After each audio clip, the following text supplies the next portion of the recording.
Tonight in 10 Investigates, an East Columbus woman says she spent years living next to a property that has a history of code enforcement issues. After years of calling for help, she called 10 Investigates for answers.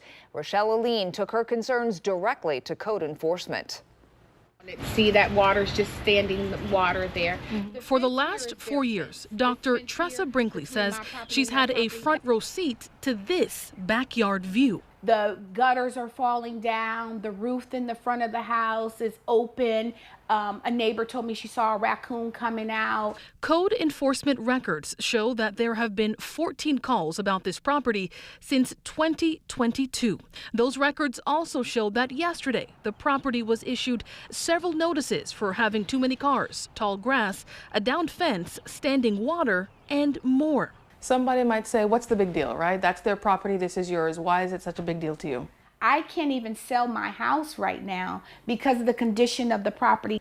We tried reaching out to the neighbor, but we didn't hear back. We also spoke to code enforcement about the reoccurring calls.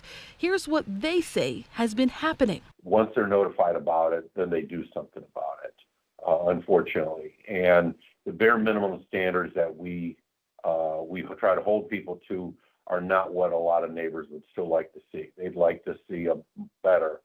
And there's a limitation to what the city can do.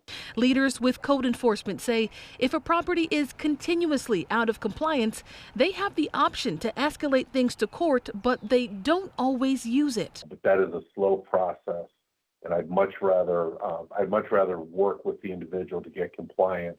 The neighbor now has up to 30 days to address all of their compliance issues. Dr. Brinkley says she will be monitoring and hopes to see more notices issued if the problems aren't fixed. In Columbus, Rochelle Aline, 10 TV News.